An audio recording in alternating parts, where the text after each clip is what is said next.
ओम शांति।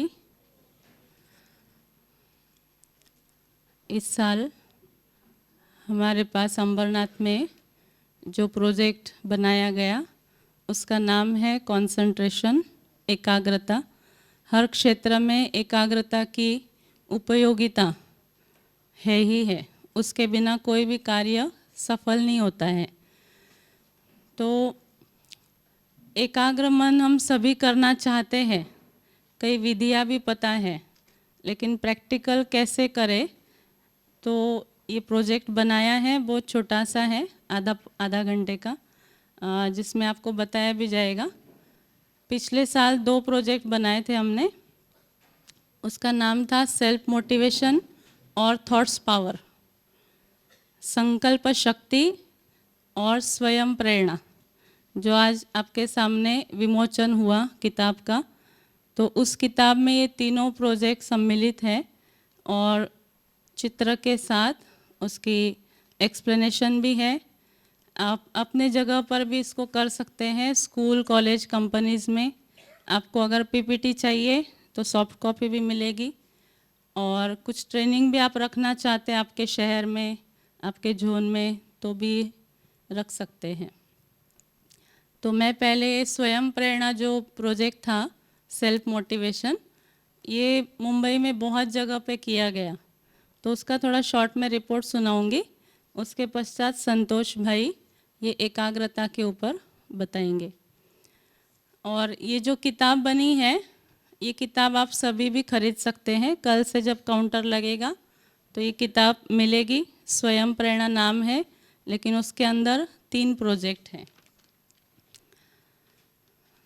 तो ये project report है स्वयं प्रेरणा प्रोजेक्ट का। इसका उद्देश्य था कि जीवन में मेडिटेशन के महत्व को जानना। सेंटर अंबरनाथ, मुंबई। प्रोजेक्ट बनाने का समय 2 महीना, 2 महीने में ये प्रोजेक्ट बना, और प्रेजेंटेशन कार्यक्रम 110 जगह पे हुए। दर्शक, विद्यार्थी और जो भी कंपनीज में थे 1135 थे। कंपनी और अन्य संस्थाएं 19 थी। कुल स्कूल जो थे वो 91 विद्यार्थियों की जो कक्षा थी वो 5वीं से 12वीं तक, FY से TY तक भी था। Marathi medium, English medium, Hindi medium, ये सब में अलग अलग जो स्कूल कॉलेज थे। तो मराठी मीडियम 62 स्कूल थे, इंग्लिश मीडियम 12 और हिंदी मीडियम 10 स्कूल थे। कन्नड़ मीडियम में भी हुआ, Telugu medium, Urdu medium, Sindhi medium, Tamil medium, ये सभी स्कूलों में इसका प्रयोग किया गया।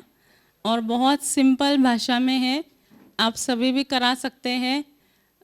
आधा या पौना घंटा कोई भी कंपनी या स्कूल वाले इजीली देते हैं, और आप सभी अपनी जगह पे कराएंगे। आपको खुद को भी आपका सेल्फ मोटिवेशन हो जाएगा कराते कराते, क्योंकि ये बहुत इजी है और कराने से भी मज़ा आता है और सुनने वालों को भी अच्छा लगता है। तो अभी हम सुनेंगे एकाग्रता इस प्रोजेक्ट के ऊपर। संतोष भाई सुनाएंगे।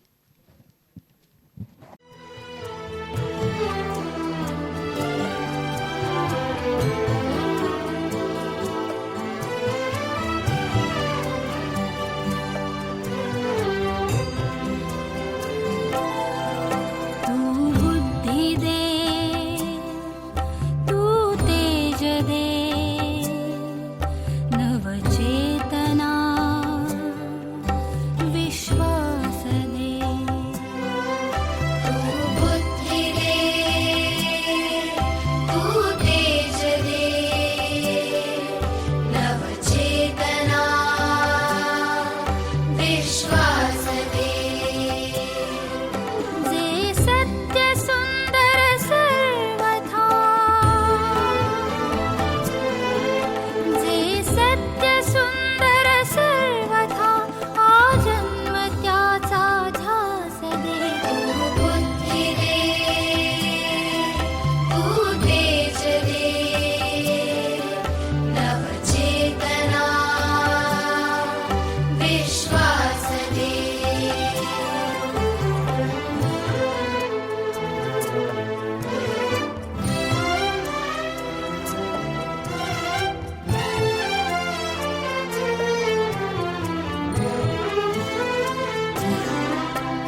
विश्वास दे।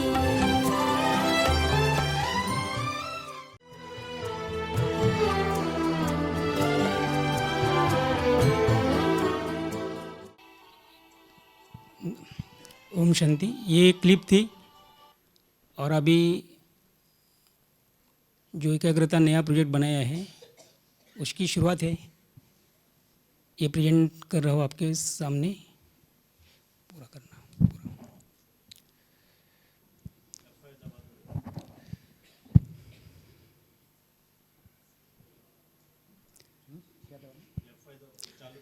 प्यारे भाइयों और बहनों, महेंद्र सिंह धोनी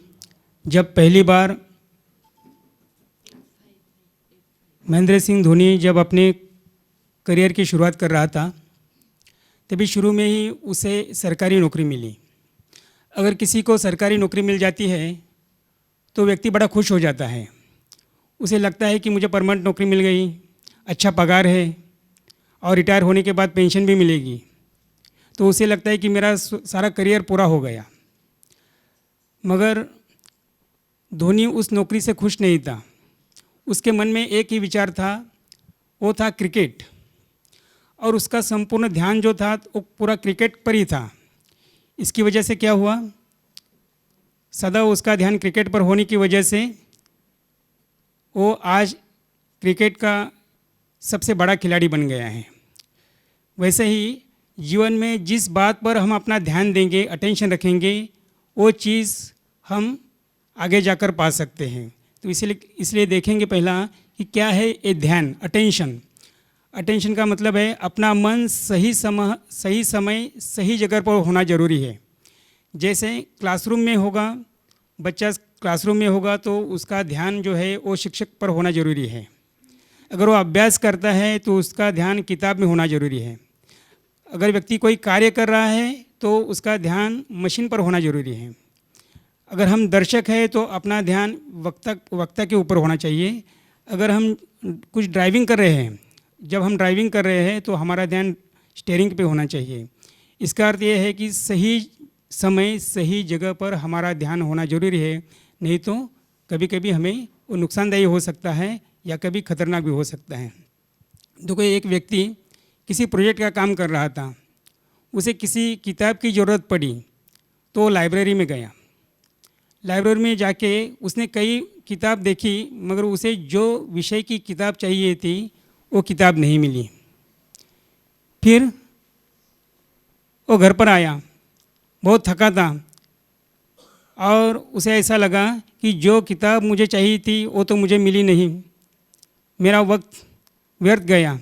वो आके अपने चेयर पर बैठा, उसने सामने टेबल पर पड़े पेपर देखे, उसके प्रोजेक्ट के पेपर देखे, तो झट से उसके ध्यान में आया कि उसे कौन से विषय की किताब चाहिए थी।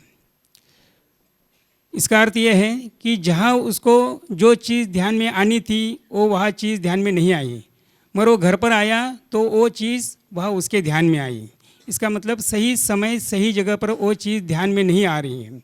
देखो, कभी कभी विद्यार्थी क्या होते हैं, परीक्षा में जाते हैं और सवाल का जवाब परीक्षा हॉल के अंदर उनको ध्यान में नहीं आता, मगर परीक्षा हॉल के बाहर जब आते हैं और मित्रों के साथ बात करते हैं तभी उनके ध्यान में आता है, अरे इसका जवाब तो मुझे मालूम था। इसका अर्थ क्या हुआ, सही समय सही जगह पर वो चीज़ हमें याद नहीं आती। तो पहले क्या करना चाहिए, इसके लिए ध्यान, अटेंशन। और अटेंशन का क्या है आगे, एकाग्रता। तो इसके लिए देखेंगे एकाग्रता की विधि क्या है। तो इसकी परिभाषा है एक ही चीज़ पर ध्यान देना। एकाग्रता की परिभाषा है एक ही चीज़ पर ध्यान देना, और उसकी विधि है जो हम सब जानते हैं, एक जगह पर बैठना, अपनी हलचल को रोकना, बिंदु का निरीक्षण करना, विचारों का नियंत्रण करना और मन की शांति को प्राप्त करना। यह उसकी विधि है। देखो, स्कूल में सबसे पहले प्रार्थना का सत्र होता है। प्रार्थना का सत्र इसलिए होता है क्योंकि विद्यार्थी पहले अपने मन को शांत करें, मन को एकाग्रित रखें, ताकि दिन भर जो उनको पढ़ाया जाए वो अच्छी तरह से उनके ध्यान में रहे। इसके लिए सबसे पहले प्रार्थना का सत्र होता है। और एकाग्रता की विधि स्कूल में प्रार्थना के सत्र के समय उन्हें सिखाई जाती है। उन्हें कुछ समय के लिए मौन रखना कंपलसरी है, तो बच्चे स्कूल में ही एकाग्रता से परिचित होते हैं। वैसे हम सभी भी एकाग्रता की विधि से परिचित हैं। अभी हम आध्यात्मिक अभ्यास करते हैं, हमें तो एकाग्रता की विधि से हम परिचित है ही। फिर भी मन के शांति के प्रयोगी, मंदिर में भक्ति करने वाले, वैज्ञानिक संशोधन करने वाले, खेल खेलने वाले या कोई विशेषज्ञ हो, वो सभी एकाग्रता की अलग अलग विधि से परिचित होते हैं। तो आगे देखेंगे कि एकाग्रता का क्या उपयोग है। पहले हमने देखा कि ये साइड में एकाग्रता की विधि क्या है, और उसे अब देखेंगे कि उसका कहाँ उपयोग करना है। हमने देखा कि एकाग्रता की विधि है एक जगह बैठना, मगर हम उपयोग कहाँ करेंगे? कार्य करते समय। विधि है हलचल को रोकना, मगर उपयोग करेंगे हमें अपने जीवन के अंदर आगे बढ़ाने के लिए। विधि है बिंदु का निरीक्षण करना, मगर उपयोग करेंगे विशालता का, इस विश्व के विशालता का परीक्षण करने के लिए, विशालता को जानने के लिए। विधि है विचारों का नियंत्रण करना, मगर उपयोग करेंगे विचारों का विकास करने के लिए। विधि है मन की शांति प्राप्त करना है, मगर उपयोग करेंगे लक्ष्य की प्राप्ति करने के लिए हम उपयोग करेंगे उसका। अब देखेंगे, यहाँ हमने देखा कि एकाग्रता का उपयोग आखिर लक्ष्य की प्राप्ति। तो ये एकाग्रता और लक्ष्य का क्या संबंध है, ये हम अभी देखेंगे। इसके पहले एकाग्रता और लक्ष्य दोनों का कैसे संबंध है, तो दोनों एक दूसरे के ऊपर ही निर्भर है। जैसे जैसे हमारी मन की एकाग्रता बढ़ेगी, वैसे वैसे हम लक्ष्य की ओर जाएंगे, और जैसा जैसा हमारा लक्ष्य निश्चित हो जाएगा, वैसे वैसे हमारे मन की एकाग्रता बढ़ेगी। अभी देखिए, मीरा की जो भक्ति थी उससे हम सभी परिचित हैं कि मीरा कैसे श्री कृष्ण की भक्ति करती थी। और ये उदाहरण है कि मीरा का लक्ष्य था कि श्री कृष्ण को पाने का, और शुरू में मीरा सोचती थी कि श्री कृष्ण जो है वो मेरे आसपास है, वो मेरे है और मेरे आसपास है। बाद में क्या हुआ, जैसे जैसे मीरा की भक्ति बढ़ गई, तो मीरा को ऐसा लगा कि श्री कृष्ण अब मेरे आसपास नहीं, तो श्री कृष्ण तो मेरे रोम रोम में है, श्री कृष्ण मेरे सांस में है। एक दिन क्या हुआ, श्री कृष्ण स्वयं प्रकट हुए और मीरा के सामने आए। लोगों ने मीरा को बताया कि तुम्हारे सामने श्री कृष्ण प्रकट हुए हैं, तो भी मीरा श्री कृष्ण को पहचान नहीं सकी। मीरा ने कहा, मैं ही श्री कृष्ण हूँ, मेरा अंग अंग श्री कृष्ण है, मैं श्री कृष्ण हो गई हूँ। मतलब मीरा की भक्ति इतने अंतिम चरण थी कि वो श्री कृष्ण की भक्ति में अपने आप को ही श्री कृष्ण समझने लगी थी। तो मीरा की जो भक्ति थी वो उसके एकाग्रता का एक आदर्श उदाहरण था, और मीरा का जो लक्ष्य था श्री कृष्ण को पाना, वो भी अपने जीवन का सबसे आदर्श उदाहरण है। तो अगर ये देखा जाए, मीरा का ये उदाहरण देखा जाए, तो एकाग्रता और लक्ष्य एक दूसरे के कितने निर्भर है ये हम समझ सकते हैं। जैसे कि एकाग्रता और लक्ष्य अलग अलग नहीं बल्कि एक ही है। अब देखेंगे कि कैसे लक्ष्य, जीवन का लक्ष्य कैसा होना चाहिए। हमने लक्ष्य के बारे में अभी तक बहुत कुछ सुना है, तो ये भी सुना है कि हमारा लक्ष्य स्पष्ट होना चाहिए। तो स्पष्ट में क्या है, आत्मविश्वास बढ़ाने वाला होना चाहिए। दूसरा है क्षमता। तो बहुत सारे लोग कहते हैं कि हमारा लक्ष्य अचीवेबल होना चाहिए, जो हम अचीव कर सकते हैं वही लक्ष्य रखो। मगर अभी हम कह रहे हैं कि लक्ष्य हमारा ऐसा हो जो हमारी क्षमता बढ़ाने वाला हो, भले अचीवेबल नहीं हो, कैपेबल नहीं हो, मगर हमारी क्षमता बढ़ाने वाला जरूर हो। वो हमारी निर्माणता भी बढ़ाने वाला हो। हमारा लक्ष्य हमारी पसंद का हो, जिससे हमें स्नेह मिले और जिससे हमें आनंद मिले। हमारे लक्ष्य का स्तर जो है वो उच्च हो और उसके उद्देश्य में सच्चाई हो, और हमारा जो लक्ष्य है उसका वर्तमान उज्ज्वल हो। हम अभी लक्ष्य, हमारे पास दो लक्ष्य हैं। हमारा एक लक्ष्य है कि लक्ष्मी नारायण बनना, वो भविष्य में बनना है। मगर आज हमारा एक लक्ष्य है बाप समान बनना, वर्तमान में हमारी स्थिति को उच्च करना। तो आगे जाकर भविष्य में क्या लक्ष्य को पाना है वो तो आगे की बात है, मगर हमारा आज वर्तमान क्या है, हमारी स्थिति कैसी है, वो हमारा वर्तमान को उज्जवल करने वाला लक्ष्य हमें रखना है। इसके लिए हम देखेंगे, एक उदाहरण है सर रॉजर बेनिस्टर, 1954 के पहले की बात है। तभी 4 मिनट में 1 मील की दौड़ पूरी करना नामुमकिन था, क्योंकि अनुभवियों का कहना था कि अगर कोई ऐसी दौड़ करता है 4 मिनट में 1 मील, तो मनुष्य का शरीर उसको साथ नहीं दे सकता है। तो हो सकता है मनुष्य का शरीर पर इतना प्रेशर आएगा और ये मनुष्य के जान के लिए भी खतरनाक हो सकता है।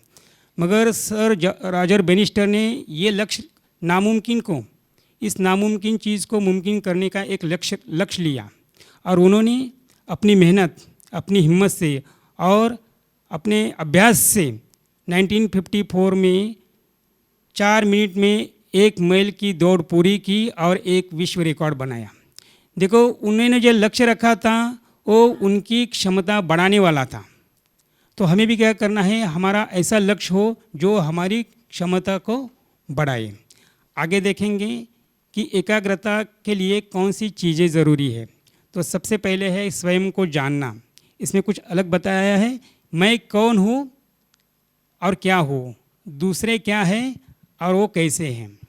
देखो, एकाग्रता की शुरुआत कहाँ से होगी, इसके लिए बहुत एक अच्छा कबीरा का दोहा है। उसमें कहा है, कबीरा खड़ा बाजार में गलकटियन के पास, जो कर से वो भर से तू भला क्यों उदास। इसका अर्थ ऐसा है कि कबीरा एक बाज़ार में खड़ा है, ऐसे दुकान के सामने खड़ा है कि उन्हें दिखाई दे रहा है कि प्राणियों के गले काटे जा रहे हैं। फिर भी वो अपने मन को समझाते हैं कि जो करने वाले हैं वो भरने वाले हैं, फिर तू क्यों उदास हो रहा है। वैसे ही है, हम क्या कर रहे हैं, दूसरों का क्या चल रहा है यही देखते हैं, मगर हमें दूसरों का देखने की ज़रूरत नहीं। हमें अगर जीवन में एकाग्रता लानी है तो स्वयं पर ध्यान देना है। और इसके लिए बाबा ने मुरली में बहुत सा अच्छा एक शब्द दिया है, साक्षी दृष्टा बनना। तो ये साक्षी दृष्टा बनने की अगर हम प्रयास करेंगे, अभ्यास करेंगे, तो हम जीवन के अंदर जल्दी से जल्दी एकाग्रता ला सकेंगे। और स्वयं को जानने में क्या होता है, एक बहुत अच्छा उदाहरण मैं देता हूँ आपको। एक गुरुकुल के आचार्य थे, उन्होंने क्या किया, उनका जो एक शिष्य था उसका अभ्यास पूरा हुआ तो उसको एक भेंट में एक ऐसा दर्पण दिया। वो विशेष दर्पण था। उस दर्पण में क्या था, दर्पण में देखने से मन के अंदर जो छिपे हुए भाव थे वो दिखाई देते थे। शिष्य को जब दर्पण दिया गया, शिष्य ने क्या किया, वो दर्पण अपने गुरु के सामने ही रखा और उसको दिखाई दिया कि गुरुजी के मन में छिपे भाव थे, क्रोध था, अहंकार था, कुछ दुर्गुण थे। तो उस शिष्य को बड़ा दुख हुआ। उसे ऐसा लगा कि मेरे जो गुरुजी है तो मुझे तो परिपूर्ण लगते थे, मगर उनके मन में भी कोई दुर्गुण है। शिष्य वो दर्पण लेकर गुरुकुल से रवाना हुआ। उसने अपने मित्रों से और जो उनके परिचित थे उनके सामने ये दर्पण रखा और उनकी भी परीक्षा ली। फिर भी क्या हुआ, उन सभी के मन में कोई न कोई दुर्गुण दिखाई दिया। आखिर शिष्य ने अपने माता पिता के सामने वो दर्पण रखा तो उसे दिखाई दिया कि माता पिता के मन में भी कोई दुर्गुण था। तो सबसे लास्ट वो शिष्य था, वो फिर गुरुकुल में आया और उसने अपने गुरुजी से बताया कि मैंने इस दर्पण से अनेकों की परीक्षा ली, मगर क्या हुआ, सबके मन में कुछ न कुछ मुझे दुर्गुण ही दिखाई दिया। तो गुरुजी ने क्या किया, गुरुजी ने उस दर्पण का जो रुख था वो शिष्य के सामने पकड़ा। तब वो शिष्य को दिखाई दिया कि उसके मन में भी बहुत कुछ दुर्गुण थे। तब गुरुजी ने बताया, ये दर्पण मैंने तुझे इसके लिए दिया था कि तुझे उसमें अपने दुर्गुण देखने हैं, न कि दूसरों के। अगर तू अपने दुर्गुण देखता तो आज तक तुम्हारा व्यक्तित्व बदल चुका होता। इसीलिए हमें क्या करना है, अपने को देखना है। और अपने को देखना, इसका अर्थ ही है एकाग्रता की शुरुआत करना। जब हम औरों से अपना मन निकाल देंगे तो ही हम एकाग्रता की शुरुआत कर सकते हैं। और इसके आगे देखेंगे सीखते रहना। ये सीखते रहना मतलब क्या है, बदलना, बढ़ना। सीखेंगे तो ही बदलेंगे और जीवन के अंदर बढ़ते जाएंगे। ऐसा कहा जाता है, सबसे अच्छा जीवन जो है वो विद्यार्थी जीवन। मगर आजकल क्या हुआ है, ऐसा नहीं है कि केवल स्कूल में हम जाते हैं वही विद्यार्थी जीवन है, उसके आगे भी जो हम जीवन के अंदर कई बातों में सीख सकते हैं। मगर क्या होता है आजकल, दूसरों ने सिखाया हुआ हमें अच्छा नहीं लगता। ये रियल परिस्थिति है कि कभी भी हमें ऐसा लगता है कि कोई हमें दूसरा नहीं सिखाए, क्योंकि सब कुछ हमें आता है।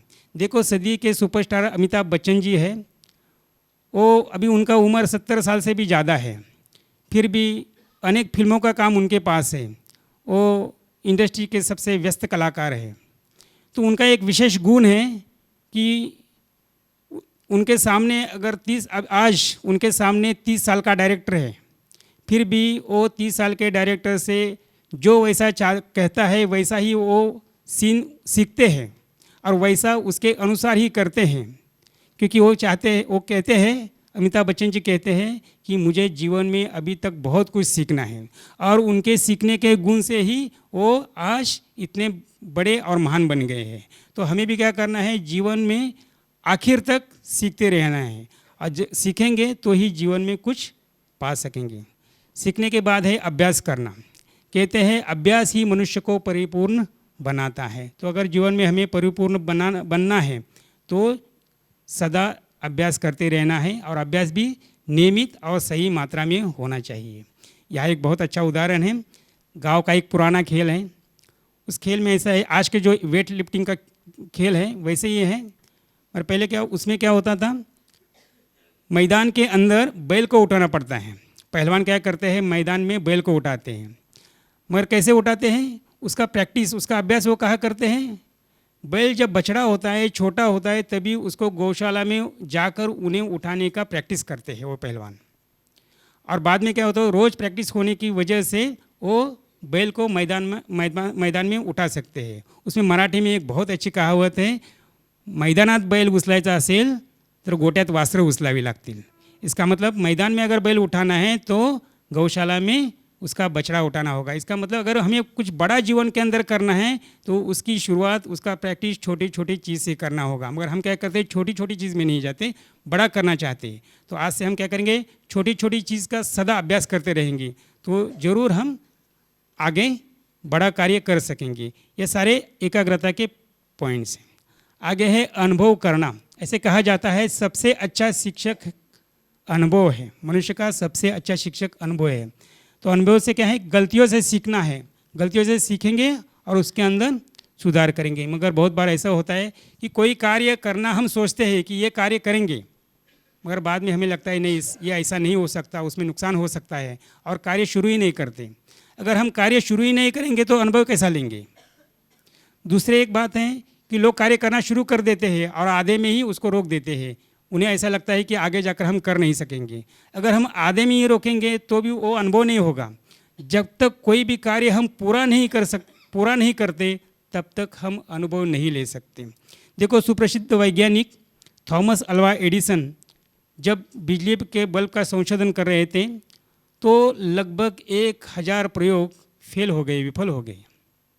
फिर भी क्या करते थे, हर प्रयोग के बाद उसमें सुधार करते थे और अगला प्रयोग करते थे।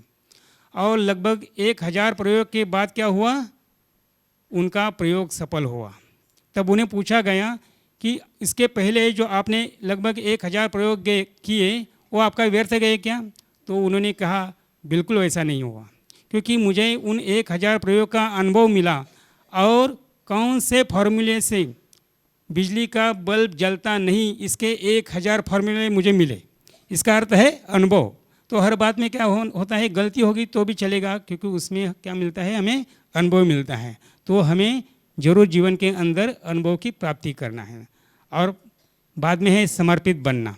समर्पित किसके लिए, अगर हमने लक्ष्य तय किया है तो लक्ष्य के लिए, लक्ष्य के प्रति समर्पित होना बहुत ज़रूरी है। मगर आजकल क्या हुआ है, मनुष्य अति जल्दबाजी का शिकार हुआ है, बहुत जल्दी में है और एक साथ अनेक कार्य कर रहा है। तो एक साथ अनेक कार्य करने की वजह से क्या होता है, किसी एक चीज़ पर वो कंसंट्रेट नहीं कर सकता। इसीलिए अभी क्या करना है, कोई एक ही चीज़ पर कंसंट्रेट करना है, तब जाके हमारी मन की अवस्था उच्च बनेगी और लक्ष्य के प्रति हम समर्पित हो सकेंगे। थॉमस अल्वा एडिसन एक दिन अपने घर में खाना खा रहे थे, बहुत थके थके लग रहे थे। तो उनके पत्नी ने उन्हें कहा कि आप बड़े थके थके लग रहे हैं, कुछ दिन के लिए आप छुट्टी क्यों नहीं लेते और कहीं घूमने के लिए क्यों नहीं जाते। तो उन्होंने अपनी पत्नी को पूछा कि छुट्टी लेकर कहाँ जाऊँ। तो उनके पत्नी ने उन्हें बताया, कहीं भी जाओ जहाँ आपको अच्छा लगे, जहाँ आपको आनंद मिले, ऐसी जगह आप जाओ। तो वो झट से उठे और उन्होंने अपने पत्नी को कहा, मैं उसी जगह जा रहा हूँ जहाँ मुझे आनंद मिलेगा, जहाँ मुझे खुशी मिलेगी। और वो सीधा अपने प्रयोगशाला में गए। इसका अर्थ क्या, जो चीज़ हम लक्ष्य को पाना चाहते हैं उसमें हमें समर्पित होकर रहना होगा। अगर उस चीज़ के पीछे हम समर्पित हैं तो वो चीज़ हम जरूर जीवन के अंदर पाएंगे ही पाएंगे। और उसके लिए देखने पड़ेगा एक सपना। ऐसा कहा जाता है कि छोटे छोटे सपने देखो, मगर हम कहते हैं कि बड़ा सपना देखो और बड़ा आदर्श रखो, क्योंकि बड़ा सपना ही अपना विचार को बड़ा करेगा और बड़ा आदर्श ही हमें बड़ा बनने में मदद करेगा। और सपना देखने के बाद क्या करना है, खरी प्रत्यक्ष करने की लगन रखनी है। कैसे उस सपने को प्रत्यक्ष करें। मगर बहुत बार होता है कि ये सपना बड़ा होगा, मुझसे नहीं होगा करके हम बड़ा सपना नहीं देखते। हम क्या करते हैं, छोटे सपने देखते हैं। देखो, मुसोलिनी एक गरीब कारागिर था। रोम के राजभवन में राष्ट्रप्रमुख की कुर्सी को वो पॉलिश करता था, बड़ी मेहनत से पॉलिश करता था। तो उसके मित्र ने उसे कहा कि इस कुर्सी को तू इतनी मेहनत से क्यों पॉलिश कर रहा है, कहा तुझे उस कुर्सी पर बैठना है। तभी मुसोलिनी ने अपने मन में एक विचार किया कि एक न एक दिन मैं इस कुर्सी पर बैठूंगा। देखो, मुसोलिनी ने जो सपना देखा था वो बहुत ही बड़ा था, वो नामुमकिन नहीं था। मगर उसकी हिम्मत, उसकी मेहनत से और उसकी आत्मविश्वास से एक दिन ऐसा आया और मुसोलिनी रोम के राजभवन में राष्ट्रप्रमुख बन के उस कुर्सी पर बैठा।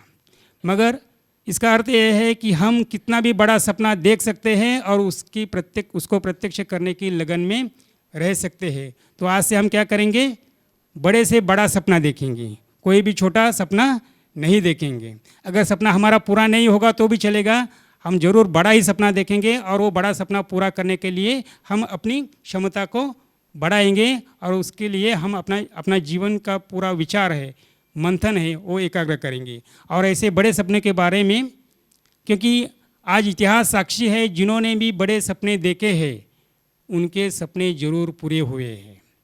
तो हम भी बड़े सपने देखेंगे तो हमारे सपने जरूर पूरे होंगे। और ऐसे बड़े सपने के बारे में डॉक्टर APJ अब्दुल कलाम जी कहते हैं, सपने वो नहीं होते जो हम सोते हुए देखते, सपने तो वो होते हैं, सपने तो वो होते हैं जो हमें सोने नहीं देते। धन्यवाद। ओम शांति। ये नए प्रोजेक्ट का पहला ही मेरा प्रेजेंटेशन था और पहली बार लिखा और पहली बार प्रेजेंटेशन किया। धन्यवाद। बहुत सुंदर प्रेजेंटेशन संतोष भाई ने दिया। बहुत बहुत धन्यवाद तनुजा बहन जी का। किताब भी बनी हुई है,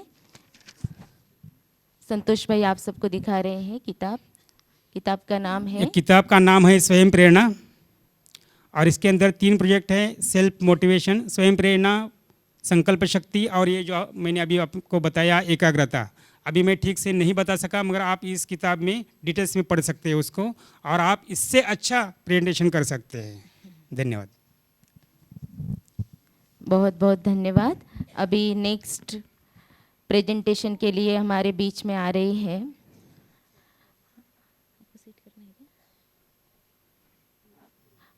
आदरणीय दुर्गेश दीदी जी, जो भुवनेश्वर से पधारे हैं। ओम शांति। मैं लास्ट ईयर भुवनेश्वर से कुछ भाई बहनें आए थे, मैं नहीं आ पाई थी, मेरा शरीर अस्वस्थ था। तो उस समय जो सब भाई बहनें यहाँ से लौटे उनका अनुभव सुनाए, क्या प्रयोग करेंगे। उससे पहले ही हम सब बात किए थे कि ये जो भाग दौड़ चल रहा है, बहुत सेवा, हर विंग की सेवा। उसके पहले सिल्वर जुबली ईयर था तो हम सब तय किए थे कि 25 बड़ी सेवा करेंगे। तो उसके बाद जो हम कोर ग्रुप भाई बहनें, तो हम सब ये तय किए थे कि ये साल खास मनसा सेवा पर काम करेंगे। हम 2 सब्जेक्ट्स तय किए थे जो हमारे संपर्क में थे। एक रूमेटॉइड आर्थराइटिस वाली माता थी, तो हम सोचे थे उनकी सेवा करेंगे, उनके द्वारा उनकी परिवार भी संपर्क में आएंगे। और दूसरी एक मोटर न्यूरॉन पेशेंट थी जो भी संपर्क में है। हम ये भी तय किए कि क्यों हम उन दोनों पर करना चाहते हैं, क्योंकि वो संपर्क में हैं, हम उनके जो डेवलपमेंट हो रही है उसको हम देख सकते हैं। परंतु ये जो भाई बहनें लौटे मीटिंग के बाद, तो एक भाई अनुभव सुनाया, फिर एक दिन फ़ोन किया कि कोई भाई आपसे मिलना चाहते हैं, उनकी लड़की को शायद कैंसर हुई है। तो मैं तो बिज़ी थी, मैं बोली कि भाई ग्लोबल को लेना चाहते हैं, ऐसे बोले। मैं बोली ग्लोबल में शायद इतनी मैंने एडवांस ट्रीटमेंट है नहीं, वो तो कर रहे हैं ना कोई। मैं छुटकारा पाना चाहती थी असली में, जो पैक्ट थी इसलिए। परंतु उन्होंने फिर मिलने के लिए टाइम लिए और आए, और आके जो भाई जो और एक भाई जो कि डायरेक्टर है हमारी geology, deputy director in geology and mines department की, तो उन्होंने समय लेकर आके मिले और आकर बोले कि हमारी एकलौती लड़की है, हाँ, जो 22 साल की है, लेकिन उसको तो कैंसर बचपन से ब्रेन में ट्यूमर थी। तो उन्होंने यही बोला, तो हम उनके ऊपर ही सेवा किए, जो मैं वो बोलना चाहती हूँ।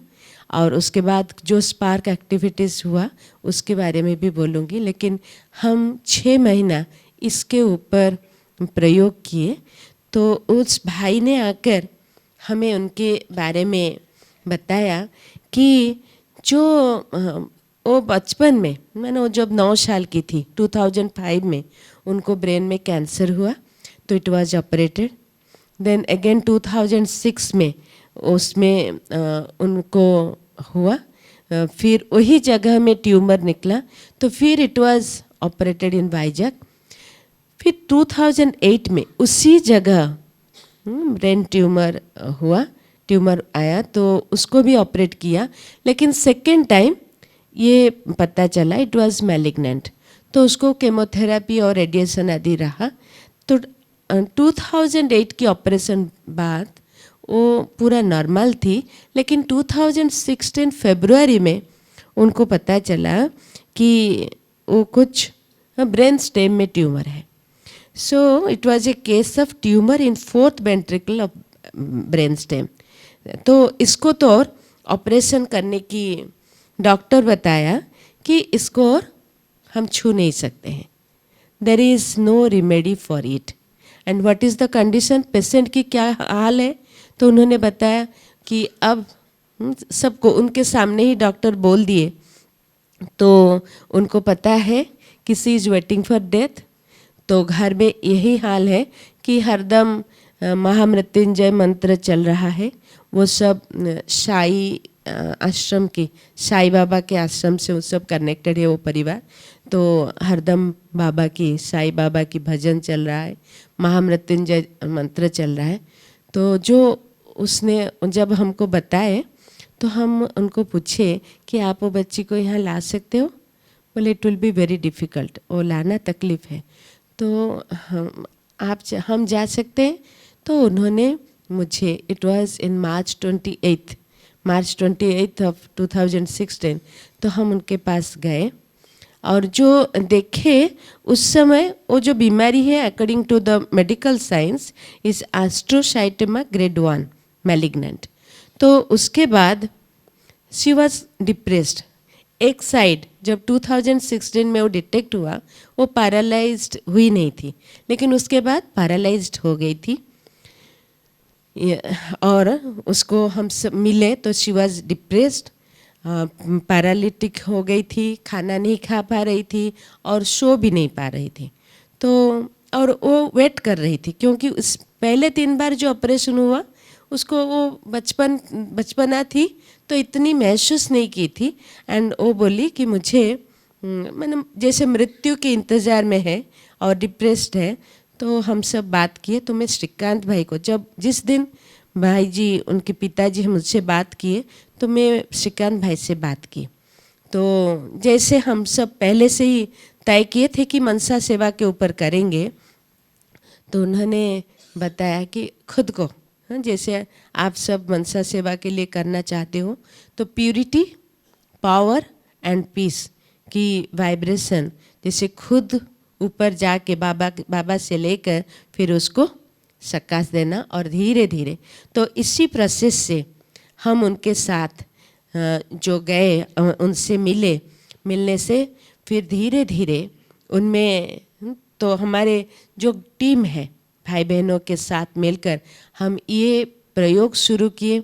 एक टीम उनके पास जाना शुरू किए और उसको धीरे धीरे उनमें जो परिवर्तन आया कि एक आस भरोसा आया कि कोई मेरे बात सुन रहे हैं। फिर उसको धीरे उसके प्रति हम सेंटर में रोज सामूहिक इसी तरीके से एक कॉमन कमेंट्री में हम योग कर रहे थे, और उसके पास जा कर के भी उसको इसी बहाने उसका सुनते थे, उसको सुनाते थे। फिर उसी बहाने उसको कोर्स भी दिया गया।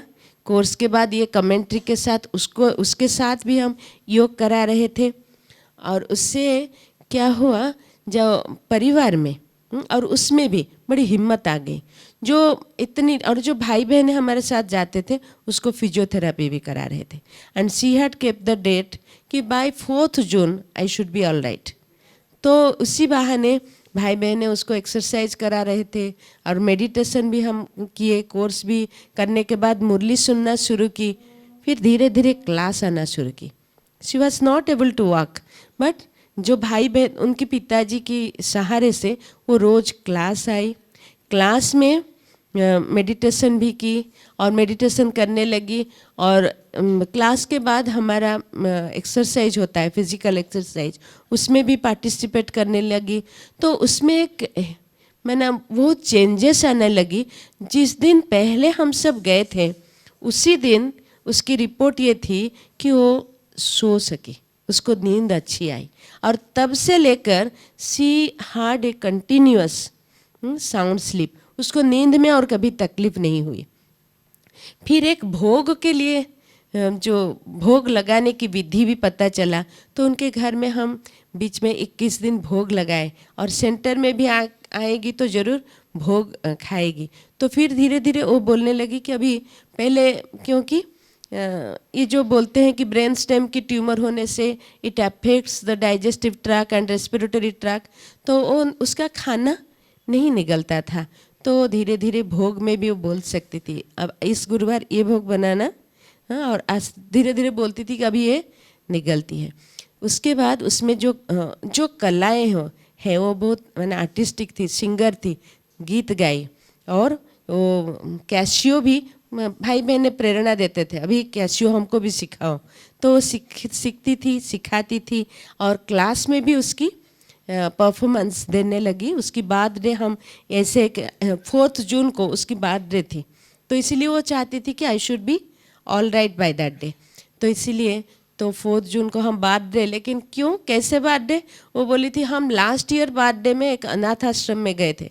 हम बोली वही बात, भुवनेश्वर में जितनी अनाथ आश्रम है सबको हम 4 जून में इकट्ठे किए थे। 26 बच्चों को, प्राय 300-350 बच्चों वो सेंटर में इकट्ठे हुए थे। और 4 जून हम एक टॉपिक रखे थे जो इनर स्ट्रेंथ ए गॉड्स गिफ्ट, उस टॉपिक के ऊपर कार्यक्रम किए और इनडायरेक्टली उसकी बर्थडे भी उसी दिन सेलिब्रेट किए। तो उसी दिन उसकी बर्थडे था। जो हमारे गेस्ट थे, जो चाइल्ड केयर इंस्टीट्यूट्स की, child and social welfare department की जो मेंबर सेक्रेटरी थे और कुछ भाई बहनें थे, तो ऐसे उनकी उसमें वो उमंग आने लगी, चेंजेस आने लगी।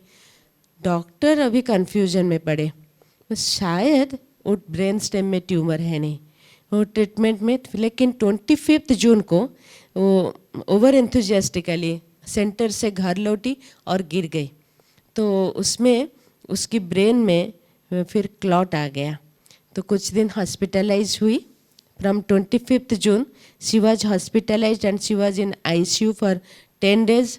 ICU में 10 दिन रही, फिर हॉस्पिटल में रही एंड जून 25th तक, जून महीना के एंड तक वो वापस घर में गई। परंतु उसमें भी वो कोशिश कर रही थी, जो शी वॉज रेस्पॉन्डिंग, हर बात को रेस्पॉन्ड कर रही थी और धीरे धीरे उसमें भी वो डेवलपमेंट होने लगी। जो उसको फिर बीच में जिद कर रही थी और बाबा को याद नहीं करूँगी ऐसे बोल रही थी, फिर बोल रही थी अब कुछ गीत लगाओ। और क्योंकि जब हॉस्पिटल में आफ्टर जो ब्रेन में क्लॉट हुआ उसमें वेंटिलेटर में रखा गया। उससे मुझे तो ऐसे लग रहा था शायद उसकी जो प्रीवियस हिस्ट्री है उसके लिए डॉक्टर उनको सीधा वेंटिलेटर पे ले गए, परंतु वो ट्रीटमेंट की ही शैली होंगी। और धीरे धीरे वेंटिलेटर के बाद ट्रैकियोस्टोमी हुई। वो बात नहीं कर सकी, घर वापस आई, लेकिन शी वॉज डिमांडिंग बहन जी को बुलाओ। और आप फिर आके वो बोली कि उसकी जो उस चीज़ समय भी उसकी जो नेचुरल जो यूरिनेशन आदि आदि पहले से ब्लॉक हो गई थी, स्टूल पासिंग हो नहीं रही था, लेकिन ये सब धीरे धीरे सब ठीक हो गया था। तो उसको जब घर में ला गए तो उसको इंटरेस्ट हुआ, धीरे धीरे उनको ला के मैंने व्हील चेयर में भी बगीचे में घुमाते थे। तो एक हमारे साथ एक डॉक्टर भी जो मेडिटेटर है, राजयोगी है, वो भी जोड़ के उसको बहुत मैंने देख रहा था उसकी हर स्टेजेस को। ऐसे अच्छे तरीके से मैंने इन सितंबर अगस्त मिड वो फिर डिमांड की कि बहन जी को बुलाओ, बहन जी फिर कोर्स कराएगी। तो भाई उनकी परिवार के बीच में फिर 7 दिन की कोर्स हुआ। 6ठा दिन की कोर्स के बाद 7वां दिन I met with an accident. तो मैं फिर बिस्तर में रह गई, तो मैं जा नहीं सकी, बट शी वाज आस्किंग कैसे है बहन जी बोल के, क्योंकि बोल तो नहीं सकती थी, सब इशारा करके बोलती थी। एंड सितंबर 5 में मेरी एक्सीडेंट हुआ एंड कोई दूसरी बहन जा कर के 7th डे कोर्स कराई। तो वो बोली नहीं, फिर उनको आने दो, मुझे माँ बुलाती थी, आने दो। परंतु सितंबर 15 में उन्होंने शरीर छोड़ी रात को, without any pain, without giving any symptom. उसी समय भी डॉक्टर्स आकर के देखते थे और उसकी जो डेवलपमेंट हो रहा था, फिर वो कंफ्यूज हो रहे थे कि शायद ये प्रॉब्लम जो हम डिटेक्ट कर रहे हैं ये ब्रेन स्टेम की ट्यूमर नहीं, उसको जो कैंसर के टाइम रेडिएशन दिया गया था, शायद it is an effect of the radiation and ये अच्छी हो जाएगी। और उसकी मौत भी बड़ी मैंने एक आश्चर्यजनक हुई। वो तो शरीर छोड़ी एंड आफ्टर 24 आवर्स भी उसकी शरीर में कोई परिवर्तन नहीं आया था। इसलिए शरीर को ले जाने से पहले तो उनको फिर डॉक्टर को बुलाना हुआ। तो देखे कि उनको जो रेस्पिरेशन देखते हैं, सैचुरेशन देखते हैं, ब्लड प्रेशर, वो सब फिर थोड़ा दिख रहा था। तो इसीलिए डॉक्टर आए, फिर चेकअप किए, बोले कि शायद हर सभी सेल डेथ नहीं हुआ। तो फिर उन लोग फैमिली की ये मान्यता है कि वो फिर आश्रम पर, क्योंकि उस समय मैं बेड रिडन थी, तो उनको आश्रम पर ले आया गया और उसको संस्कार के लिए लिया गया। तो उसमें परिवार में भी जो वाइब्रेशन था जब हम वो केस को लिए थे एंड जब वो शरीर छोड़ी, उसमें बहुत परिवर्तन था। तो उसके बाद मैं पूछी सबको कि क्या is it A failure of the project. भाई बहने तो बोले नहीं, और उनके परिवार वाले भी बोले कि no, it is not the failure, ये एक सक्सेस रहा। क्योंकि जो हमको जो सब्जेक्ट मिला वो बाबा हमको सब्जेक्ट ला के दिया, और उस सब्जेक्ट में जो परिवर्तन आया, वो जैसे बहुत पार्टिसिपेट कर रही थी सेंटर की एक्टिविटीज़ में भी, तो उनमें परिवर्तन होने के साथ साथ उसकी परिवार में भी परिवर्तन हुआ। और इससे जो प्रेरणा मिली, और वो उसकी घर में भी जो उनकी अंत्येष्टि की कार्यक्रम में सत्यसाई सेवाश्रम की भाई बहनें भी वह जिगर किए, नहीं हम उन महानुभवों से अनुभव सुनना चाहते हैं कि जो उनको पूरा साथ साथ पालना दे के उनको ऐसे अच्छी मृत्यु दिलाने में निमित्त बने। तो ऐसे और एक भाई जो होम्योपैथी का भाई नेक्स्ट है, होम्योपैथी का ट्रीटमेंट कर रहे हैं, जो भी उसके साथ पूरा जोड़ के रहे हुए थे इस कार्यक्रम प्रोजेक्ट में, तो उन्होंने यही बताते हैं।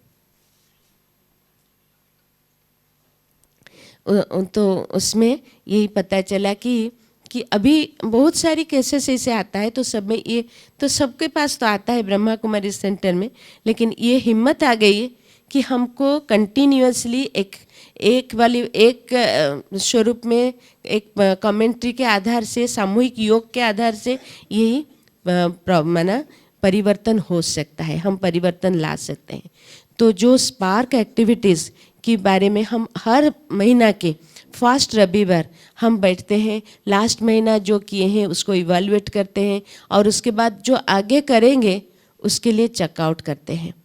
तो इस बार तपस्या मास की अंत में हमको ये सौभाग्य मिला कि हमारे बीच में स्पार्क विंग की एक्टिविटीज़ होने के लिए भाई बहनें भुवनेश्वर में पहुँचे।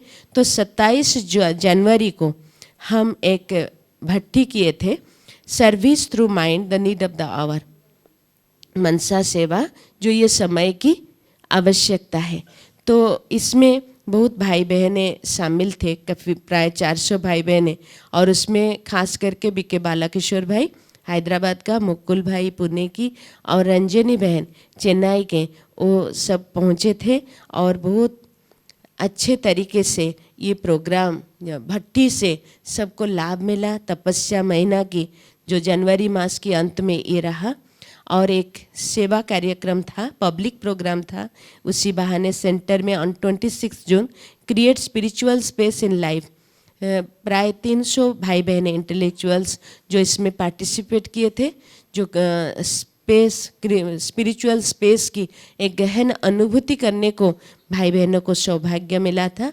इसके साथ साथ जो कुछ समय से हम प्रयास कर रहे थे, उड़ीसा में एक organisation national institute of science education and research, उसमें कोई कार्यक्रम करे तो उसमें कांटेक्ट करके ये भाई बहनों की उपस्थिति में हम वहाँ भी एक कार्यक्रम किए, ए meditation retreat empowerment through applied spirituality. उसके ऊपर नाइजर में भी एक प्रोग्राम रहा जिसकी कुछ फ़ोटोज़ है।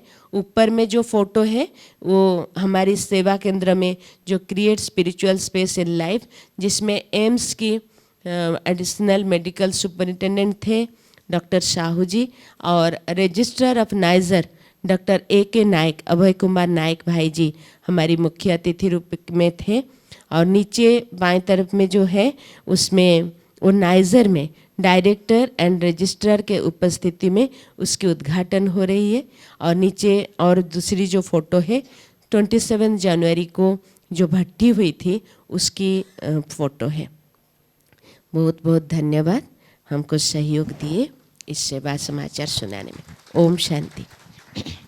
अभी मैं इनवाइट कर रही हूँ शांताराम भाई जी को, जलगांव लोकल चैप्टर जो स्पार्क की जो एक्टिविटी चलती है, आप जलगांव में कोऑर्डिनेट करते हैं, तो अभी हम सुनेंगे। ओम शांति।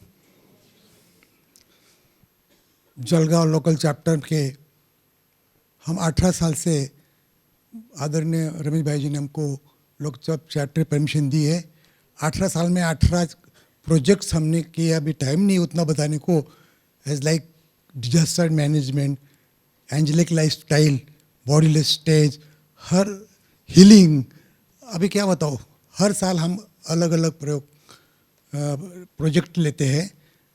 अभी खास इस वर्ष में जो कर्मयोगी स्थिति योग के प्रयोग, आदरणीय सूरज भाई जो कोऑर्डिनेटर, इनके मार्गदर्शन से हमने जो इस वर्ष में काम किया है। तो पहला हमने जलगांव में लाइफ मेंबर 35 मेंबर है, लाइफ मेंबर स्पार्क विंग के। हमारे रेगुलर फर्स्ट और थर्ड संडे को 5:30 से 8 बजे तक भट्टी कहो, वर्कशॉप कहो, मीटिंग कहो, हम रेगुलर पहला और तीसरा रविवार को हम मीटिंग लेते हैं नियमित रूप से सभी स्पार्कल्स में। अच्छा, और अब विशेष बात, हमारे जोन इंचार्ज मीनाक्षी दीदी, उनका हमको बहुत अच्छा सहयोग है। वो खुद बोलती है, शांताराम भाई तुम्हारा स्पार्क वालों को वहाँ भेजो, वहाँ कोई सीरियस है, तुम वहाँ योग का प्रयोग करो, ऐसे हमको निमंत्रण भी आते हैं। तो ज़्यादा टाइम न लेकर के, जैसे ज्ञान सरोवर से इस प्रोजेक्ट के लिए रुपेश भाई द्वारा आपकी मिलती होंगी जो आज की प्रेरणा रेगुलर मिलती है, हर दिन की आज की प्रेरणा आपको मालूम होगा। तो उसकी झेरॉक्स कॉपी हम निकालते हैं, सभी स्पार्कलर को स्व पुरुषार्थ के लिए हम वो कॉपी हर महीने में देते हैं। और डिटेल में नहीं जाऊंगा अभी क्योंकि समय की सीमा है। तो जैसे कि 15 पहले हम क्या करते हैं, यहाँ से जब प्रोजेक्ट प्रपोजल ले जाते हैं ना, अभी जिसमें जैसे मनजीत जगतजीत ले जाएंगे समझो, तो यहाँ से जाने के बाद हर समय हम क्या करते हैं, सभी जोन जलगांव सब जोन की जितने बहनें टीचर्स बहनें, जैसे यहाँ टीचर्स बहनें बैठी है, तो जो अपने मीनाक्षी दीदी है सब जोन इंचार्ज, उनकी अध्यक्षता में सभी टीचर्स बहनें, स्पार्क के जो मेंबर्स है जिनकी इंटरेस्ट है, ऐसे 150-150 भाई बहनें आते हैं। वो विशेष मीटिंग उनको हम ये जानकारी देते हैं, बौद्धवन का समाचार, मीटिंग का आज का समाचार, ये मीटिंग चलती है ना, इसका समाचार हम सुनाते हैं। और सबको जो भी भाग लेते हैं उनको हम प्रोजेक्ट की जेरॉक्स कॉपी स्टडी के लिए देते हैं। तो 15/5/16 उस दिन जो वर्कशॉप हुई उसका हम सिर्फ ही विषय बताएंगे, क्योंकि बाकी डिटेल में हम आपको एक किताब है, इसमें आपको सब डिटेल मिलेगा, मीटिंग में क्या हुआ इस सब डिटेल मिलेगा, वो मैं नहीं बताऊंगा। तो 15 मई को वो विषय था वर्कशॉप का, कर्मयोगी बनने का अंतिम पुरुषार्थ समझ लेना अर्थात क्या। कर्मयोगी बनने की सिस्टमेटिक स्थिति कौन सी है, रचनात्मक बीके जीवन प्राप्त करने के लिए नियमित रूप से पुरुषार्थ पर कौन सा ध्यान देना है, इन विषयों पर वर्कशॉप चला। रविवार दिनांक 3/7/16 हर कर्म करते कर्मयोगी स्थिति का प्रयोग व अभ्यास। इसमें हमने जो पार्टिसिपेट थे, तो उठने से सोने तक हर समय हम कर्म करते, कर के बिना एक सेकंड नहीं रहते। तो जो खास कर्म है, प्रातः उठते ही, भोजन करते समय, सोते समय, चलते समय, ऐसे हम 21 खास मुख्य बातें हैं ना, कर्म प्लस योग, शरीर प्लस आत्मा, शरीर अलग आत्मा अलग, समझो क्या हो गया। तो कर्म योग, तो हर कर्म करते समय कर्म की स्थिति का प्रयोग अभ्यास हमने 21 पॉइंट निकाले दीदी, 21 पॉइंट सबको वो कर रहे हैं सर। फिर रविवार दिनांक 10/7/16 ब्रह्मा कुमारी हमारी एक स्पेशल गीता पाठशाला है सेंट्रल बैंक कॉलोनी में, वहाँ 3 घंटे सभी स्पार्कलर्स आए थे। तो लक्ष्य है ब्राह्मण सो फरिश्ता, फरिश्ता सो देवता। तो 20-20 मिनट स्पेशल, जैसे सेटिंग कर दी मन की सेटिंग, 20 मिनट ब्राह्मण स्वरूप, फरिश्ता स्वरूप, अनादि स्वरूप, ऐसे हमने भट्टी रखी थी खास। नंतर उसके बाद रविवार दिनांक 23/10/16 बाबा के इस समय के सीजन की पहली अव्यक्त वाणी। क्या इशारा दिया बाबा ने, ओम शांति शब्द के अर्थ स्वरूप में टिक कर रहना, अर्थात किस स्मृती स्वरूप में स्थित होना, जावे त्याच्या वंशी तेव्हा कळे। शुभार समझते होंगे। तो उसमें हमने 3 बाबा के जो हेडिंग है ना मुरली का, आप देखो समझ जाएंगे। तो मन का डांस अर्थात क्या, अनादि स्वरूप, आदि स्वरूप, पूज्य स्वरूप, ब्राह्मण स्वरूप, फरिश्ता स्वरूप, डांस हो गया ना बहन, डांस हो गया ना 5 स्वरूप का। तो मन का डांस अर्थात क्या, उसका अनुभव कैसा करे। सभी ने अपना अपना अनुभव बताया, मैं वो नहीं बता सकता आपको क्योंकि टाइम नहीं है ना। मन का मौन अर्थात क्या, मन भटक रहा है, मौन है, मन का मौन, मुख का मौन नहीं, मन का मौन अर्थात क्या, उसका अनुभव कैसा करे, सबने एक्सपीरियंस बताया। तीसरा, आवाज से परे उपराम, बाबा ने मुझे बताया, मैंने नहीं बताया, बाबा ने बताया। आवाज से परे स्थिति अर्थात क्या, उसका अनुभव कैसा करे। ये हमने सब्जेक्ट विषय लिए थे, इस पर वर्कशॉप, इस विषय पर वर्कशॉप चली। वो क्या चली तो वो आपको एक पुस्तक मिल जाएगा कैसे चली। 5 उसके बाद था प्रश्न, वर्कशॉप का विषय वायुमंडल, ये बस बाबा की बात है, हेडिंग की, उस मुरली की, वायुमंडल में शांति की किरणें फैलाने की विधि क्या है। विनय भाई आपको मालूम है अच्छी विधि? वायुमंडल में शांति की किरणें फैलाने की विधि से सिद्धि क्या है, इसका प्रयोग कैसा करे, क्वेश्चन मार्क। रविवार दिनांक 4/12/16, वृत्ति द्वारा वायुमंडल परिवर्तन की सेवा। कितनी अच्छी सेवा है। संकल्प से बनती वृत्ति, वृत्ति से बनता वायुमंडल।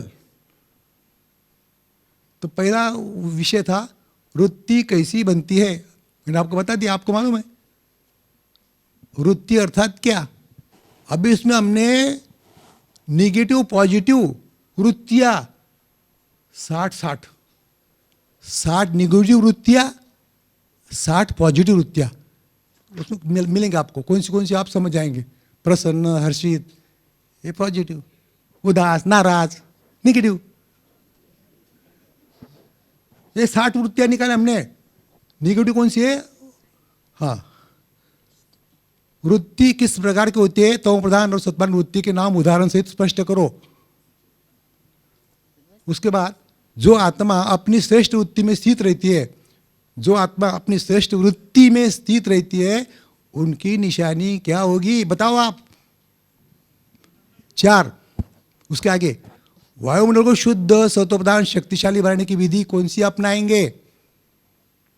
अभी रविवार दिनांक, बहुत लेकिन हमने बहुत छाट लिया है, हर मीटिंग होती है, हर तीसरा रविवार दिनांक 18/12/16 जो रिलेटेड पॉइंट है अपनी जो प्रोजेक्ट से, कर्म योगी सो फरिश्ता बनने का पुरुषार्थ। प्रेरणा क्या है इसमें, वरदान, बाबा का रोज का वरदान। तो वरदान है 17/12/16 का वरदान। क्या था मालूम है? देखो हम स्पार्क वाले को, जलगांव वाले को अभ्यास हो गया है, क्योंकि बाबा ने बताया कि हर रोज का वरदान, आज का जो वरदान दिया बाबा ने, तो ये वरदान का अभ्यास अगले दिन अमृत वेला उसी स्थिति में, वरदान 20 पार्ट नहीं, तो आज का वरदान दूसरे दिन उसी स्थिति में स्थित होकर उसका अभ्यास करना है, ऐसा बाबा ने बताया। तो वो होमवर्क हम करते हैं। तो कहने के बाद तो वरदान था उस दिन, डबल लाइट बन कर्मातीत अवस्था का अनुभव करने वाले कर्मयोगी भव। अभी आप जानते हैं 8 दिन से 9-10 दिन से रोज कर्मयोगी आता है ना मुरली में, थैंक यू। तो उसमें डबल लाइट स्वरूप अर्थात क्या, स्पष्ट करो। कर्मयोगी से कर्मातीत स्थिति की निशानियां कौन सी है? कर्मयोगी से कर्मातीत, सूरज भाई ने हम क्लास कराया था, जो प्रोजेक्ट दिया था तब, उसका बेस हमने लिया था। उसके आगे कर्मयोगी सो प्रयोगी स्थिति की परिभाषा क्या है, परिभाषा। उसके बाद कर्मयोगी सो कर्मातीत बनने के लिए किन किन बातों से मुक्त होने की जरूरी है, ये बाबा की स्पेशल अव्यक्तवाणी चली है। उसमें बाबा ने 18 बातें बताई। व्यर्थ से मुक्त, रोने से मुक्त, बहुत बातें अभी हम नहीं बता सकते, बाबा की वाणी चलिए स्पेशल। हाँ, डबल लाइट फरिश्ता, डबल लाइट रहने के लिए किन बातों पर ध्यान देना है, इस विषय वर्कशॉप चला। अभी लास्ट है 15/1/17 अव्यक्त संदेश के इशारे प्रमाण स्पिरिचुअल गेम। अभी हमने किया है ना स्पिरिचुअल गेम, हमने मैंने बताया कि हमने आज सब जोन इंचार्ज मीनाक्षी दीदी के अध्यक्षता में हमने 45 मिनट्स सब दीदी ने अनुभव बताया, जोन इंचार्ज मीनाक्षी दीदी ने अनुभव बताया कि हम जैसे कि यहाँ नहीं थे, सभी ने कि हम जैसे कि सूक्ष्म वतन में थे।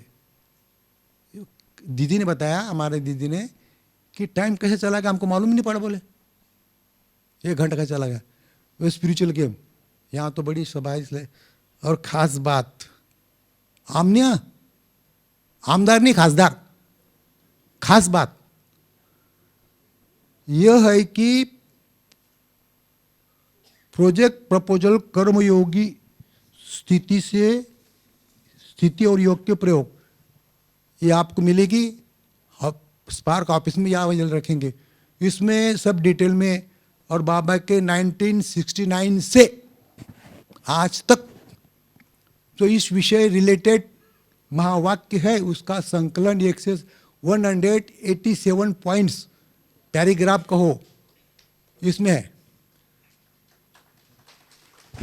भगवान वाच है इसमें। बहुत बहुत धन्यवाद, है ना। एक मिनट क्योंकि श्रीकांत मैंने बताया। हाँ, लास्ट बात बता दूं कि हेडिंग है, हमने लिखा है इस पुस्तक में, स्वयं पर और सर्व पर, स्वयं पर और सर्व पर दया करने का उपाय, एक बाबा की याद, याद दया। तो इस मैंने बाबा के खास तो सिर्फ 1 अगस्त से 31 अगस्त 1 महीने की मुरली दीदी कहने का सारे हैं। अगस्त महीने में बाबा ने जो व्यक्त मुरली उसमें जो पॉइंट दिए याद के इशारे, तो उसमें 150 पॉइंट सिर्फ 1 महीने में निकले। तो आप बाबा 80 साल से बता रहे थे कितने पॉइंट निकले होंगे याद के लिए इशारे। हाँ, श्रीकांत भाई बोल रहा है। तो आपको खास निमंत्रण है। भाई जी की याद आती है, रमेश भाई जी। रमेश भाई ने कम से कम 2 महीने पहले हमने अर्जी की थी, तो रमेश भाई ने बहुत हमको ग्रीन सिग्नल दिया है उस समय। और आदरणीय अंबिका दीदी जी का भी है कि भाई जी की जो आशा है हमको पूरी करनी है। तो भाई जी ने हमको जलगांव में वो भट्टी रखने का, सारे भारत की, आप जो यहाँ बस सब भारत के मेंबर्स स्पार्क क्लर्क्स बैठे, साइंटिस्ट पीछे, आप सबको निमंत्रण है। उसकी डेट टेंटेटिव मिली हमको, श्रीकांत भाई से बताया है, अंबिका दीदी को बताया है हमको 26 से 31 मई ये डेट हमको वहाँ जगह एज लाइक ज्ञान सरोवर स्पॉट है। इंटरनेशनल कंपनी जलगांव में जैन ब्रदर्स आप जानते होंगे, उनका एज लाइक ज्ञान सरोवर स्पॉट है, वो अनुभूति स्कूल है। उन्होंने हमको छुट्टी दी है भाई 26 तारीख से 31 मई तक। तो शायद प्रोग्राम अभी श्रीकांत भाई अंबिका दीदी बैठकर जो उनका यदि ये पोस्टपोन हुआ तो अक्टूबर में ये जरूर हो सकता है। तो आप सबको हार्दिक निमंत्रण है। आप जलगांव के योग भट्टी और वहाँ कॉन्फ्रेंस भी होगी पीएचडी डॉक्टर्स लोगों की, ये आपको भी हार्दिक निमंत्रण है। ओम शांति। शुक्रिया बाबा। ओम शांति। बहुत बहुत धन्यवाद शांताराम भाई जी का, जिन्होंने हम सबको अलौकिक खेल द्वारा योग भी कराया, बहुत सुंदर प्रेजेंटेशन भी दिया। तो बहुत बहुत धन्यवाद करते हैं। क्योंकि टाइम की सीमा है, अभी 5-7 मिनट के लिए एक प्रेजेंटेशन होगा। मैं इनवाइट कर रही हूँ आदरणीय प्रदीप भाई जो दिल्ली से पधारे हैं, तो अपना प्रेजेंटेशन देंगे। ओम शांति। मैं दिल्ली एनसीआर जोन की तरफ से एक छोटा सा प्रेजेंटेशन पेश कर रहा हूँ। उसमें थोड़ा ब्रीफ है कि हम उस क्षेत्र में क्या क्या सेवाएं कर रहे हैं और नियर फ्यूचर में 2017 में और क्या क्या सेवाएं हम करने जा रहे हैं, और हमने दिल्ली एनसीआर जोन के अंदर अपना स्ट्रक्चर कैसे बनाया है, ये सब थोड़ा ब्रीफ के अंदर आपके सामने मैं पेश कर रहा हूँ। उसका एक छोटा सा डीवीडी बनाया है। उस डीवीडी बनाने का भी एक मकसद है जो कि मैं अपनी प्रेजेंटेशन के बाद आपसे शेयर करूँगा। Om Shanti. A presentation by B.K. Spark Service Wing, Delhi NCR Zone. The presentation is divided into 4 parts. A. Continued Sevas and Projects in Hand. B. Spark Self-Awareness Programs and Work in Progress. C. CSR and New SIG Value Skills Development Initiative. And D. Calendar of Events 2017-2018. Project 1. Effect of Raj Yoga on physiological, psychological and cognitive functions. This program was conducted in association with DRDO Wings, DIPAS, DIPR, INMAS, and Spark RERF. The duration of the program was 90 days and the participants were 120 divided into 3 groups. The tools implemented were EEG, ECG, BP, and assessments. Results: blood pressure reduction, better cardiac function, heart rate variability, improved ability to bounce back, skin conductance, better relaxation and rejuvenation, significant improvement, relaxed wakefulness. Cognitive results: memory, attention, concentration, all improved. Project 2: Raj Yoga Meditation as Mode of Cognitive Intervention Pilot Project. Again in association with INMAS, Institute of Nuclear Medicine and Allied Sciences. Duration of the project was 1 month, number of participants 18. The method implemented were EEG during 5 minutes open eye testing, 20 minutes duration meditation, and 5 minutes video presentation. The theta represents deep level relaxation, anxiety, stress, and neurosis, long term memory, and ability to focus. Project 3: Neural correlates of well being in long term Raja Yogis. In partnership with INMAS, tools used EEG, ERP, fMRI. Results: as compared to normal urban population, senior BKs with more than 10,000 hours yoga have greater positive feelings, lesser negative feelings, more satisfaction in life, higher psychological well-being, lesser mind wandering, better cognition, increased brain stability, less ruminative thoughts in mediators. Decreased DMN activity is indicative of a better cognitive process. Project 4: Effect of Raj Yoga Meditation in Spinal Injuries Patients Pilot Study. It was in association with Indian Spinal Injury Center, New Delhi. The duration of the project was 6 months. Number of participants were 325 patients. Method: meditation and 7 days course. Result: better pain control, reduction in anxiety in the patients. Now I move on to the second part of our presentation, which is Spark awareness programs. 3 major Seva programs are conducted. 1, 3 meetings in different subzones within Delhi covering different BK centers. Approximately 125 BK sisters and brothers participated in these meetings. The agenda of the program was sharing Spark Wing objective and its services for BKs and non-BKs. Second, a talk by Brother Neville Hutchinson. The topic was "You Are Not Your Brain." And the participants were around 50 researchers and academicians, benefited a lot. Third project was Sava Purusharth project called Anadi Guno Ki Anubhuti Dwara Parivartan. 7 groups, 1 for each virtue. 1 group, 1 virtue, 1 month. 7 huts for experiencing each virtue at Karnal Spiritual Carnival were placed. Now, the work in progress. 1, Spiritual Wellness Center. 2nd, Spiritual Genetics.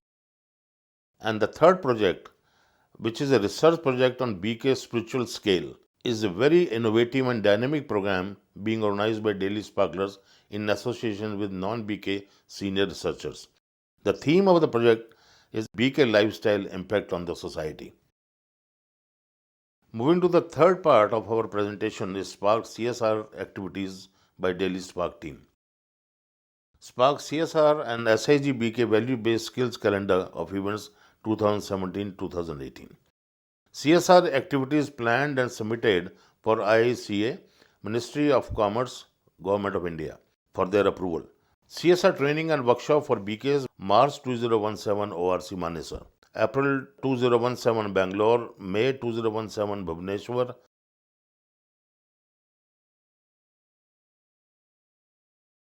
CSR Regional Conference, June 2017 ORC Manesa.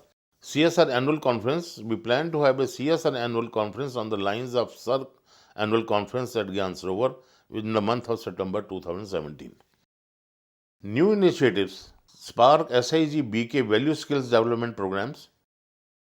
Program Phase 1 Job Success Program is related to employability skills to be developed among the students. The duration of the program is 25 hours.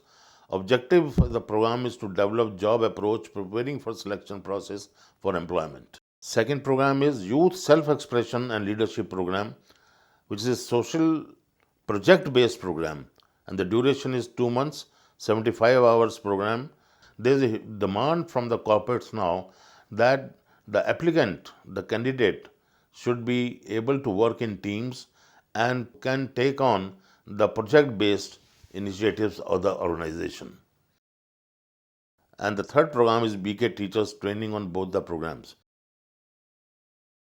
Third program is in the phase 2 is value skills training for educational institutions faculty. All the programs are to be embedded with Raj Yoga and Baba's Gyan. New initiative being taken is Spark BK Interfaith Dialogue in association with the Interfaith Foundation of India. Spark Dialogue on Interfaith with top scholars, educationists and researchers in the country proposed at ORC in Gyan Sarovar. In addition to the above Spark projects, we are conducting various programs in partnership with different wings. Spark project with ORC on impact of Raj Yoga on youth empowerment. Spark project with Transport and Travel Wing Mumbai for locomotive drivers. Focus team formation. Another step that we have taken in order to have a very effective and result-oriented projects and programs, we have formed 2 teams, CSR and a second team, the BK Value Skills Development Program. CSR, Research and Development Team build content and government policies.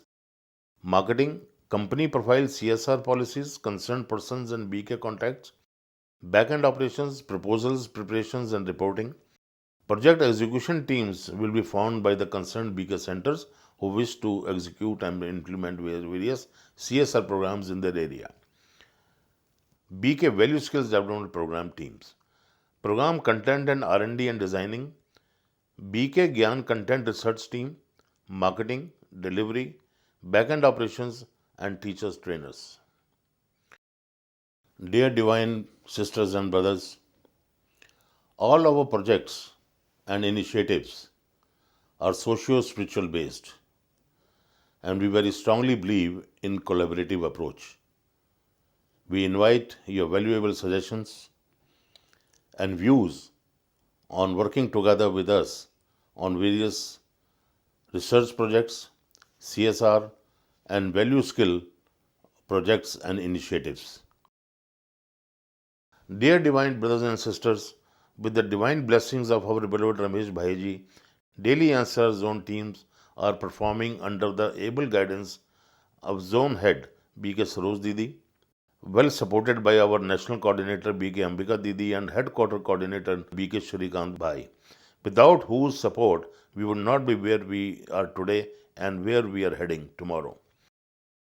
Delhi Sparklers team, Research BK Sushil Bhai, BK Ekta Bhan and other Sparklers sisters and brothers, Prusharth and awareness programs BK Ekta Bhan, BK Avinash Bhai, BK Samina Bhan, BK Mansi Bhan, BK Seema Bhan and Kanishk Bhai, DRDO, Grishma Bhan, DRDO, supported and guided by Sushil Bhai with other Sparkler sisters and brothers. CSR and SIG, BK Value Based Skills, BK Pradeep Bhai, BK Prachi Bhan, BK Chaya Bhan, BK Chandrani Bhan, in addition to non-BK advisors, Professor M.M. Verma and Shri C.S. Nair. Om Shanti. Om Shanti. हालांकि हमने एक जो formation करी हुई teams की अपने अलग अलग एरियाज़ और सेवाओं के लिहाज से, फिर भी हम सब पूरी टीम्स जो हैं, जो कोर टीम है और बाकी हमारे स्पार्क मेंबर्स और सेवाधारीज हैं, बहन भाई हैं, हम सब मिलकर प्रोजेक्ट्स पर काम करते हैं। लेकिन जो फोकस टीम है, that focus team is responsible for the outcome and the results that we are expecting.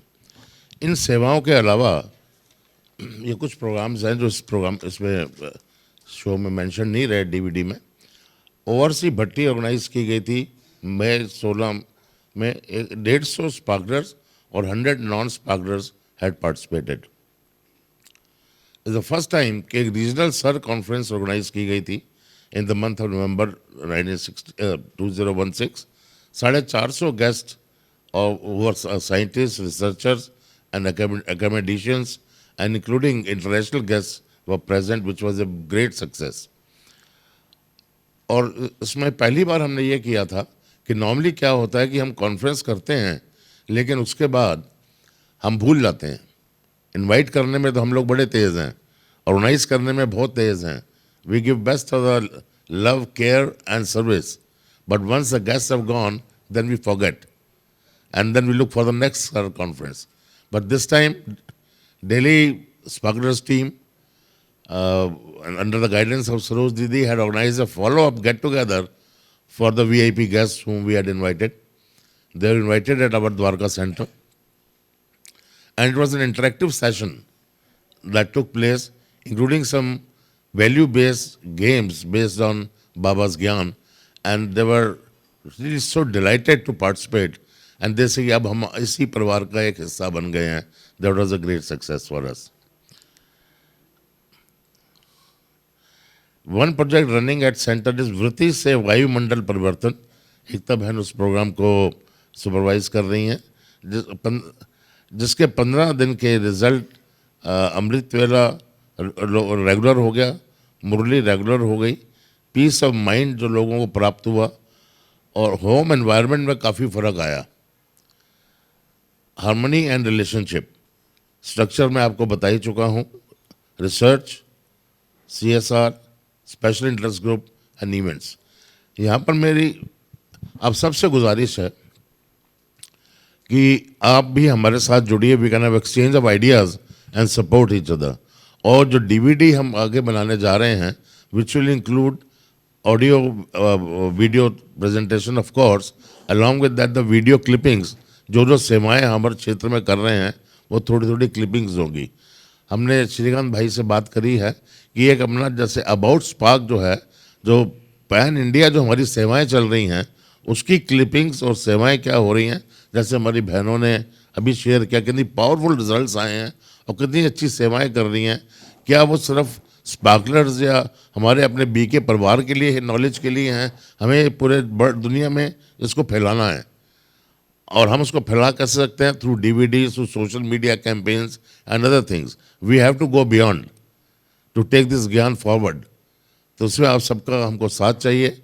और साथ साथ मैं जो हमारी पूरी टीम है उसमें खास करके हमारे जो सुशील भाई हैं, एकता बहन है, अविनाश भाई हैं, समीना बहन है, मानसी बहन है, बाकी सबका बहुत बहुत धन्यवाद करता हूँ। We have a wonderful team and we all should work together as a team on all India basis. अपने रीजन में भी आप रीजनल सर कॉन्फ्रेंस ऑर्गेनाइज कराए and we are there to create a structure also and support you there. बल्कि we can have exchange of speakers also, कि जो speakers कहीं हमारे रीजन में जो अच्छे स्पीकर आए थे उनको हम आपकी कॉन्फ्रेंस के लिए भी इनवाइट कर सकते हैं। इस तरह के कुछ प्रोग्राम्स जो हैं हमें आगे लाने चाहिए। जो हमारी रेगुलर सेवाएं चल रही हैं वो तो बहुत अच्छी चल रही हैं, लेकिन हमें थोड़े इसको अप स्केल और हायर स्केल और बियॉन्ड द लिमिटेशंस लेके जाना पड़ेगा। बहुत बहुत धन्यवाद। ओम शांति। धन्यवाद प्रदीप भाई जी का।